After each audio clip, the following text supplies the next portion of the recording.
Hi people, welcome to Spine Strengthening, the 8th and final episode of Easy Injury Prevention. In this video, I will cover warm-up stretches, ab and core strengthening exercises, lower back strengthening exercises, cool-down stretches, and every move the spine assists in and why the spine should be conditioned at all. So let's get into it.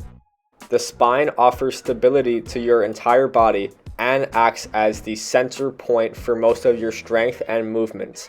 The spine can be broken down into 5 areas, the 3 major ones being the cervical, thoracic, and lumbar spine. The spine has a pretty wide range of motion. Even if you don't think you do have a wide range of motion, you can extend that through regular stretching. The spine can flex and extend. It can also rotate and laterally flex, so it can bend and twist in pretty much any way that you can imagine. Doing a proper warm-up before these drills especially is really important. You want to dynamically warm up your muscles so that you can move functionally and efficiently. So the moving drills I'm doing are Cobra to Child's Pose, 10 each way, torso twists, 10 to 15 twists on each side, and torso leans, 10 to 15 also on each side. A whole dynamic warm-up should be 5 to 10 minutes at the beginning of your workout.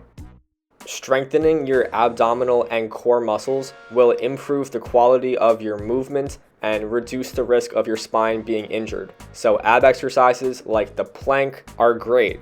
General rule of thumb is 3 sets of 10 reps for strength exercises. If it's a timed exercise like this, 3 sets till failure. The side plank tones your oblique muscles and some of your lower back muscles.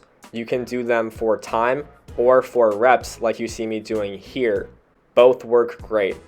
Leg lifts are the best way to target the lower abdominal muscles. If you have dip bar handles, then you can do knee raises or straight leg raises, 3 sets of a low volume. These are pretty hard, just controlling your lower body weight up into your chest. The progression for this are hanging leg raises. These are really hard. The straighter your legs are, the higher you lift them, the more challenging it is. Contrarily, if you want to strengthen the upper core muscles, you need to do movements where you lift your upper body off of the ground. So sit-ups or crunches are the best way to do this. If you're doing it with just your body weight, then 3 sets of 15 is probably the way to go. Or you can make it harder using a decline bench. When fighting gravity, you have to exert more force. Start with your body weight, then you can add resistance, and to make it as hard as possible, extend that resistance all the way up at the bottom of your movement to stretch your upper abdominals. This will strengthen and condition the thoracic spine. And finally, targeting the sides of your core, you should not neglect the obliques and the side ab muscles.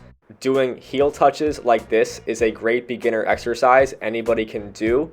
Lying crunches like this are also great because you fully extend and you get that full range of motion. You can add weight to this if you want, but for most people, body weight should be enough. And everybody's favorite, Russian twists. These are torso twists on the ground with a weight. I'm holding a 25-pound plate, 3 sets of 20 on each side to burn out your oblique muscles. And the most challenging ab exercise I know how to do, human flags. These are negatives, so I am controlling my core weight down in the eccentric motion. If you want to make this even harder because this isn't enough, holding it isometrically, so holding it as long as you can is a brutal way to burn out any ab workout. Moving on to the lower back, this is half of your core and something you definitely want to strengthen if you're worried about your spine. So Supermans like this are a great corrective body weight exercise. Doing 3 sets of 15 is a great way to strengthen your back. Moving on to a harder exercise, good mornings. You sit down on a bench and hold a weight so that when you lean forward, you have to contract your lower back up. 3 sets of 12 is enough. Next are QL leans. I talked about this in my lower back video. This is for the quadratus lumborum, a muscle that is deep in your body that you cannot target any other way besides this exercise. It requires a lot of balance, so hold a light weight and tilt your body 3 sets of 8. Definitely ease into this. And machine back extensions. This might give you the widest range of motion with your back that you can possibly have. This will strengthen and condition the lumbar spine. Feel through the range of motion the first few times you do this exercise. Add weight once you feel comfortable in your ability.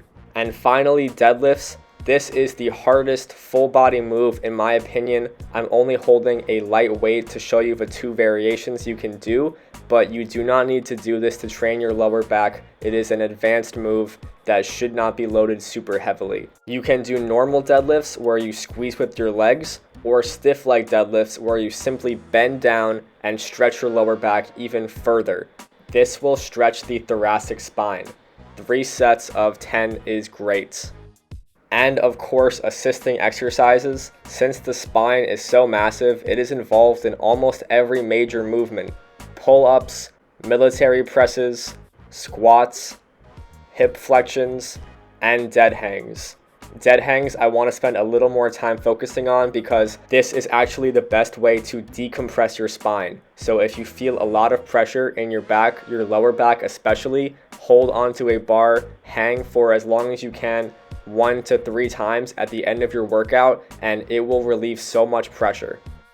Alright, and cool down stretches. Static stretches are held for 30 seconds or longer. Typically, doing these stretches will improve the flexibility in your spine. So we have the cobra, the child's pose, the lying leg twist. This stretches each side of your lower back, so make sure to twist each leg. A toe touch. Lean over as far as you can. If you can't touch your toes, do not worry about it. If you can and you want more challenge, cross your legs.